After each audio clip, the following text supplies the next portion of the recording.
Good morning बच्चों। आज के इस वीडियो में हम त्रिभुज संख्या के बारे में जानेंगे और ये भी समझेंगे कि त्रिभुज संख्या और वर्ग संख्या में क्या संबंध होता है। तो त्रिभुज संख्या वे संख्याएं होती हैं जिन्हें हम त्रिभुज के रूप में दर्शा सकते हैं। जैसे यहाँ पे हम देख रहे हैं एक है, ठीक है, एक पहले एक बिंदा लिया, उसके बाद हमने दो बिंदे लिए, एक और दो तीन, ये भी एक त्रिभुज की आकृति के रूप में आते हैं। फिर एक दो और तीन, एक और दो तीन और तीन छः, ये भी एक त्रिभुज का आकृति बन रही है, तो छः भी एक त्रिभुज संख्या है। इसके बाद हम एक दो तीन और चार को जोड़कर कितना आ रहा है हमारे पास 10, एक और दो तीन और तीन छः और चार 10। इसके बाद क्या आएगा, तो चार तक जोड़ के हमारे पास 10 आया। इसके बाद हमने क्या जोड़ना है उसमें 5, तो 10 और 5 15 होगा, और 15 में फिर 6 जोड़ेंगे तो उससे अगली त्रिभुज संख्या क्या आएगी हमारे पास 21 आएगी। फिर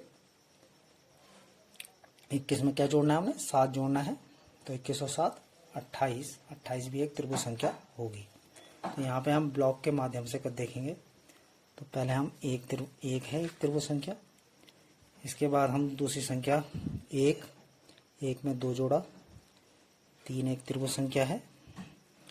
इसके बाद हम एक में क्या जोड़ेंगे 2 जोड़ेंगे 3, और 3 में हम कितना जोड़ रहे हैं 3 में, एक में हमने 2 जोड़ा 3, और 3 में हमने फिर 3 जोड़ दिया, 6 भी एक त्रिभुज संख्या है।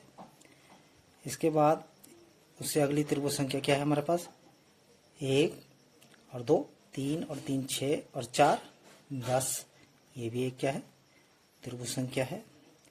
इसके बाद 10 में हमने 5 और जोड़ दिया, तो 15 भी एक त्रिभुज संख्या है।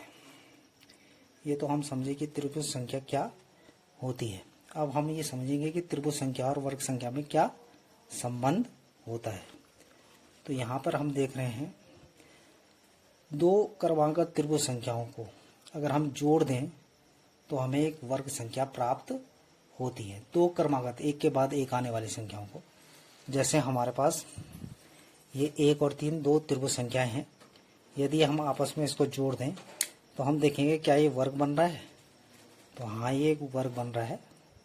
1 और 3 को जोड़ के हमारे पास 4 आया, जो एक वर्ग के रूप में प्रदर्शित किया जा सकता है, जिसे हम 2 गुणा 2 लिख सकते हैं।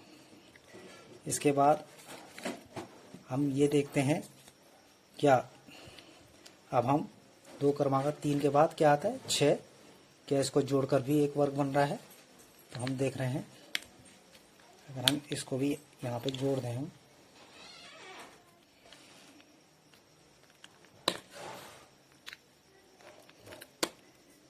ठीक है, ये इसमें से गिरा है, तो ये भी क्या बन रही है एक वर्ग बन रहा है। तो इसका मतलब हम 3 में हमने 6 जोड़ा तो क्या आया हमारे पास 9 आया, जैसे हम 3 गुणा 3 भी लिख सकते हैं, जो कि एक वर्ग संख्या है 9, ठीक है।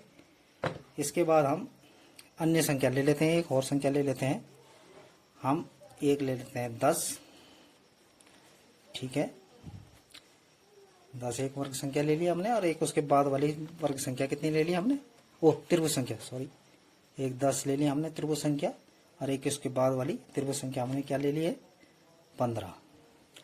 तो क्या इन दोनों को जोड़ के भी क्रमागत त्रिभुज संख्या है, ये भी वर्ग बन रहा है। तो देखते हैं हम इसको जोड़ के देखते हैं क्या ये वर्ग बन रहा है। तो हम इसको इस प्रकार जोड़ देते हैं, तो ये भी क्या बन रही है एक वर्ग संख्या बन रही है, ठीक है।